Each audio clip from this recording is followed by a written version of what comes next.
So my name is Doug McMillan. So this is my talk. I'm aware I'm the last talk in the mid-afternoon slump. So this is the real graveyard shift. So I'm going to try and keep this. I'm going to keep this lively. Yeah. So just a quick bit of background. We're a non-profit co-op. We're just focused on farmers getting paid to do good, sustainable farming practices. And our work on Paludiculture came out of original EIP, European Innovation Partnership, that we did. It was focused on peat grasslands, and we had to raise the water table. A lot of our fields would be drained to a metre or more. And we did that to varying degrees with different farmers, from 30 centimetres to halfway to all the way. But part of the work out of that became clear that we can go maybe halfway in terms of the partial reweight of the fields, but above that is going to impact. Up to that point, it's okay, they can get paid, it's business as usual. So at that point, we got stuck into Paludiculture. So, I went the wrong way. Okay. So just a quick bit of context. So we got a lot of peatland in Ireland. I suppose the key thing, as I said, we were particularly looking at the peat grasslands. And then we also think there's a huge opportunity. We have a lot of abandoned cut over in Ireland. It's been cut for peat to heat the house, and it's just left to go to whatever it's going to go to. So it can go to fen, it can go back to bog, it can go to wet grassland. In most cases, it goes to scrub and to woodland. So I think it's kind of in Ireland anyway. Neil was talking about the big 50-hectare project that you're doing, which is new, but it's kind of assembling the airplane as you're trying to fly. We did set up the first Paludiculture farms. We also want to get it to a commercial scale. We also need to think about the value chains. There's a lot going on, but look, we have to do it. So there's no options. There's also a lot of barriers from a farming point of view. The messaging wasn't great. We had an immediate target of 80,000 hectares of re-wet, and nobody said what that meant. And in the void, farmers seeing these bald pneumonia fields every day, driving in and out of their farms, thought that's what that means. End of farming, rewilding, kaput. Not good. So water table management. Also, there's a very low awareness. The farmers would say, well, the trees and the rocks are coming up through the field. And we're like, no, the field is disappearing. So there's a lot of awareness, lack of awareness that they're actually losing their soil resource. They're not aware of the huge amount of water pollution it causes. They have no idea how much carbon is stored in bogs. They don't know that trees growing on the bog is trees in the wrong place. And they don't know you can do anything else, Paludiculture. And then there's a definite preference. I know we're talking about credits, but there is a definite preference that it comes from government sources. They're very suspicious of private finance. And then we don't really have the green. We have the Peatland finance for Ireland standing now since March, but we don't have green financing as an issue in terms of insurance, in terms of lower risk, insuring the risk for farmers that are doing these new things. Sorry, I went the wrong way. Right, we just did a speculative thing. We talked a while ago. The figures are out of date because we don't have that much emissions from peat grasslands. But we just speculated that we have so many 300,000 plus hectares of peat grasslands, assuming they're all drained to that level. If we raise it to 40 centimeters below, which is near business as usual in terms of not having an impact, there was very significant savings to be made. But as I said, above this, we do get the impact. So what we were proposing was basically business as usual in Ireland is just under 30 hectares for a deep drain peat field. It's 30 tons of CO2 per hectare per year. And what I say to the farmers is, it's a slow burn. You don't see it, you can burn it on your fire, but all the time that peat is dry, it's burning. And I give them the example, I point out the rocks and the trees to them. So we went with our project, we went from slow burn to slower burn because we did a lot of partial rewetting. But really to stop that peat disappearing, we need the conservation, the restoration, and we need the Paludiculture options, which is what we went to. Okay, and then also we think, this is really, there's a false dichotomy. There's different agendas. It's like agriculture versus conservation. That's it's incorrect. It's a lie, right? So we really use Paludiculture as the silver bullet. This basically bridges the agricultural conservation divide because we can fix all of the environmental problems. We just need to raise the water level, and then the rest looks after itself. As Mike was saying, the biodiversity benefits when you do any of this work is just stupendous.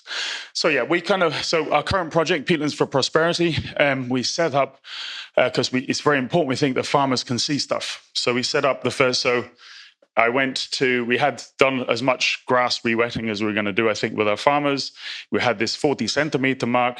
I went to see Winmarley Moss and Rindle Moss, Mike, and I came back and we said, right, we have to do this. So we set up a showroom farm because what farmers say is, well, what the hell use is wet peat? So the aim was to show them this. And we took the Paludiculture, the DEFRA report, and we did as much as we could. So we got the standards, the classics, cattail, sphagnum, but we also have Paludiculture forestry. We have the bogberries. we have floristry, we have vegetables, we have herbs. And the aim is to show them, look, these are all the things you can grow.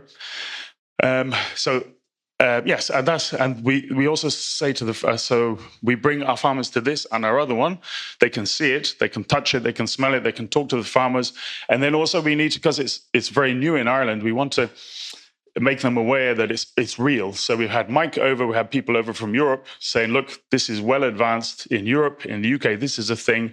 We've had Al that's building materials, that goes down very well. Again, they can touch it and so on.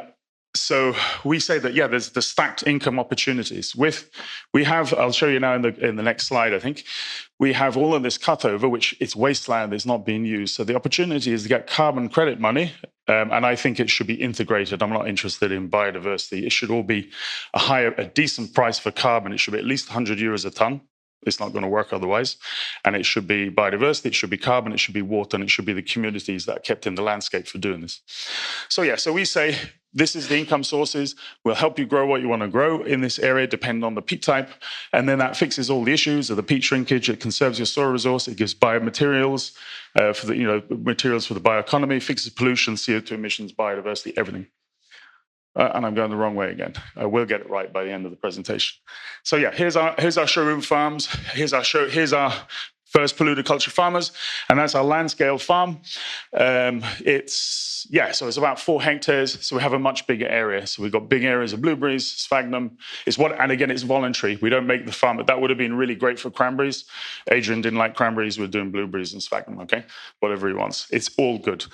So this is what we do. We bring the farmers and we show them these options. It's all about this. So it's communication. So our main communication tool is the farms, showing the farmers and the farm advisors, these are the realities that you can do. This is what you can do. They can see it's growing. It's there in front of their eyes. The farmers explain it to them. We do videos, we do articles. We've got a nice article in the Examiner there last week. We do videos, we do webinars. We just need to get that awareness. And we also do voluntary partnerships with construction companies who want those building materials and credits, and they help us do it. So yeah, this is one of our sites. We have 4 farms around this bog. This is a typical one. And you can see just basically the dark brown zone in the middle is the remnant bog. It's about 20-25% of the original raised bog. It's about 11 meters deep, so lots of carbon. The light brown area around is cut over, so it's been cut, it's been used for fuel, and then it's been abandoned. And it's essentially, some of it's going back to bog, some is very fenny, bulrushes, reeds, most of it's gone to scrub and woodland, and it's abandoned. It has no value to the farmer, even though it's part of the farm. And then around the light green area is pasture and forestry. Okay, so what we say is that cut over land, because this is a new kind of farmer. We're all talking about de-risking. What farmer is going to jump into new kind of agriculture when they don't know how to grow the crop, what machinery they're going to use, whether they're going to get better insurance policy, what insurance are they going to get against it going wrong. So we say the cutover land is basically the no risk option for the farmer to experiment, get to learn how to do paludiculture, maybe partially re-wet the grassland, and then down the line we can bring it all the way if that's what they want to do.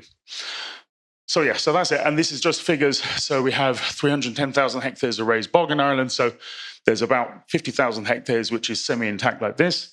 And then we have the cutover ring and we have the outer ring and so on. And of course, as Mike was saying, what we have here, as you can see, re-wetting the cutover is, I presume there would still be a need for some interventions, but it's going to buffer and it's going to re-wet and restore the bog in the middle.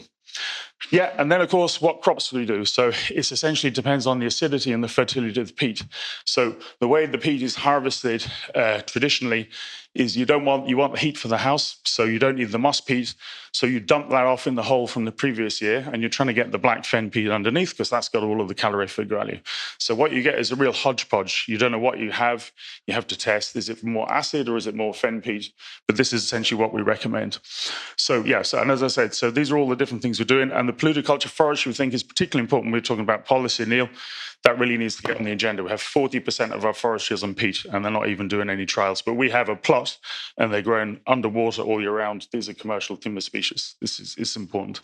So what we want to do is align culturally with the farmer. What does the farmer want? Well, first of all, we want to have because our peatlands are a real patchwork. It's not a big, it's not a monocultural peatland. It's very diverse.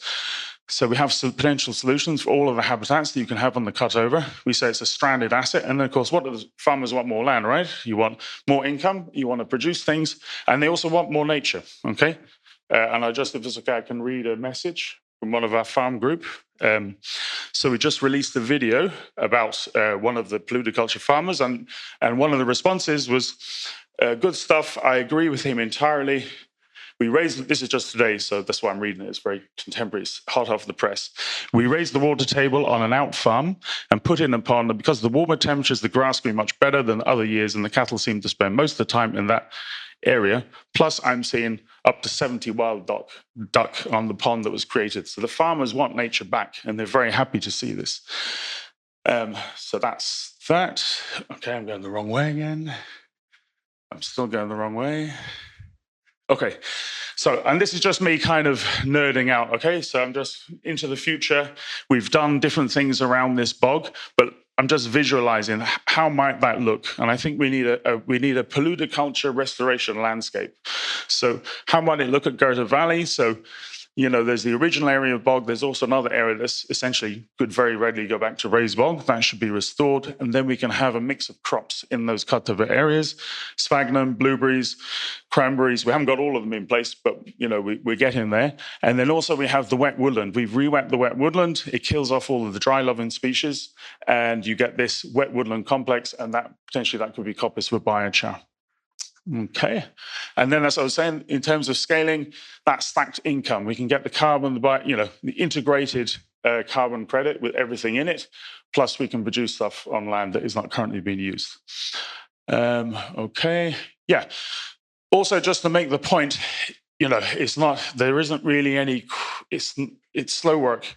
It's lots of cups of tea, it's lots of ham sandwiches, it's lots of discussion about what works, and I want to get my lettuces grown better and all of this kind of stuff. But, you know, we are trying, it's all new, we're getting there, we're finding the solutions. But just to bear in mind that all of these blotches of color, they're all peatland communities. There's a unique community of farmers, Tilbury rights owners. This is where you own the land, but somebody else owns the right to cut the peat. Different practices, agricultural practices, and habitats, and they all need a unique solution. So, yeah, so again, finally. So I think what we propose for Goethe Valley, we need thousands of these plants. That's it. Thank you.